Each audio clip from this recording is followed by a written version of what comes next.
বাংলাদেশের রাজনীতিতে সবচেয়ে আলোচিত পরিবার জিয়া পরিবার, আর এখন সেই পরিবারের কেন্দ্রবিন্দুতেই সংকট। বিএনপির চেয়ারপারসন বেগম খালেদা জিয়া জীবন মৃত্যুর সীমানায়, আর সারা দেশ তাকিয়ে আছে তার সুস্থতার খবরে। রাজধানী এভারকেয়ার হাসপাতালে সিসিইউতে তিনি এখন জীবন মৃত্যুর কঠিন সীমানায় দাঁড়িয়ে। প্রতিটি দিন, প্রতি ঘন্টা যেন এক অনিশ্চিত প্রতীক্ষার মতো। কবে আসবে কোনো উন্নতির খবর? তার শারীরিক অবস্থা নিয়ে দুশ্চিন্তা গ্রাস করেছে রাজনৈতিক অঙ্গন, পরিবার, এমনকি সাধারণ মানুষকেও। এই পরিস্থিতিতে গুরুত্বপূর্ণ বার্তা দিয়েছে বিএনপির ভারপ্রাপ্ত চেয়ারম্যান তারেক রহমান। নিজের ভেরিফাইড ফেসবুক পেজে তিনি লিখেছেন, সংকটময় কালে মায়ের স্নেহ, স্পর্শ পাওয়ার তীব্র আকাঙ্ক্ষা যে কোনো সন্তানের মতো আমারও রয়েছে। তবে দেশে ফেরার সিদ্ধান্ত আমার একার নিয়ন্ত্রণাধীন নয়। কে বা কারা তার দেশে ফেরার পথে বাধা হয়ে দাঁড়িয়ে আছে? তারেক রহমান বলেন, বেগম খালেদা জিয়া গুরুতর অসুস্থ। তার রোগ মুক্তির জন্য দেশের সর্বস্তরে মানুষ আন্তরিকভাবে দোয়া করছে। প্রধান উপদেষ্টা চিকিৎসার সর্বোচ্চ সহযোগিতার প্রতিশ্রুতি দিয়েছে। বিদেশ থেকেও উন্নত চিকিৎসার প্রস্তাব এসেছে। এর মধ্যে চিকিৎসকেরা জানিয়েছে, খালেদা জিয়ার অবস্থা এখনও অত্যন্ত নাজুক। বুকে সংক্রমণ, শ্বাসকষ্ট, দীর্ঘদিন কিডনি, লিভার, ডায়াবেটিক সহ একাধিক পুরনো জটিলতা নতুন করে দেখা দেয় অবস্থা অবনতি হওয়ার আশঙ্কা থেকেই যাচ্ছে। চিকিৎসকেরা বলেছেন, গত কয়েকদিন ধরে অবস্থা স্থির থাকলেও আশঙ্কাজনক, এখনও উন্নতি হয়নি। এদিকে পরিবার ও দলের পক্ষ থেকে খালেদা জিয়াকে বিদেশ নিয়ে যেতে সব ধরনের প্রস্তুতি রাখা হয়েছে। সিঙ্গাপুর এবং ইউরোপের কয়েকটি হাসপাতালে কথা বলা হয়েছে। এয়ার অ্যাম্বুলেন্স প্রস্তুত রাখা হয়েছে জরুরি পরিবহনের জন্য। কিন্তু বড় বাধা শারীরিক সক্ষমতা। চিকিৎসকের ভাষায় তিনি এখন ফ্লাই করার মতো অবস্থায় নেই।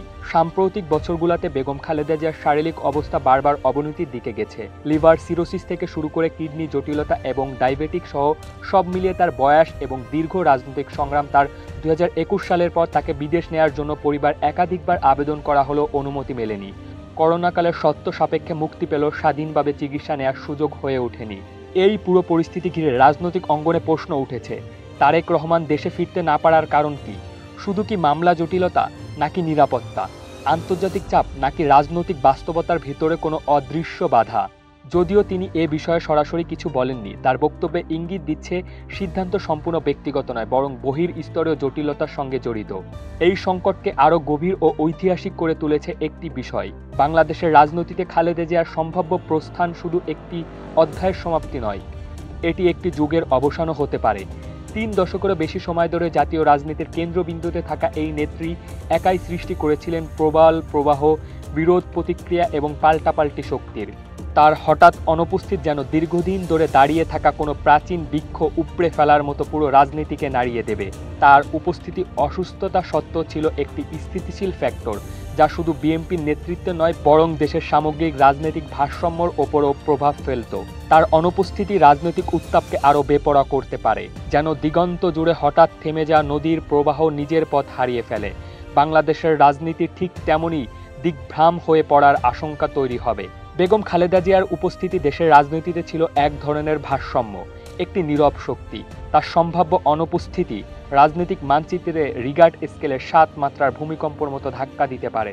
এই ধাক্কা শুধু দলীয় রাজনীতি নয়, সামাজিক বিভাজন, রাষ্ট্রীয় স্থিতি এবং ভবিষ্যতের ক্ষমতার নাশকতাকে গভীরভাবে নাড়া দিতে পারে। সব মিলিয়ে বেগম খালেদা জিয়ার সুস্থতা এখন একটি ব্যক্তিগত পারিবারিক প্রার্থনার চেয়েও বেশি, এটি জাতীয় স্বার্থ, রাজনৈতিক স্থিতি এবং ভবিষ্যতের অপরিহার্য। তারেক রহমানের প্রতিটি শব্দ, প্রতিটি বাক্য শুধু মায়ের প্রতি সন্তানের আবেগ নয়, এটি প্রতিফলিত হচ্ছে সমগ্র দেশের রাজনৈতিক অস্থিরতা ও উদ্বেগ। শেষ পর্যন্ত দেশবাসী একটাই প্রার্থনা, বেগম খালেদা জিয়া সুস্থ হয়ে উঠুন।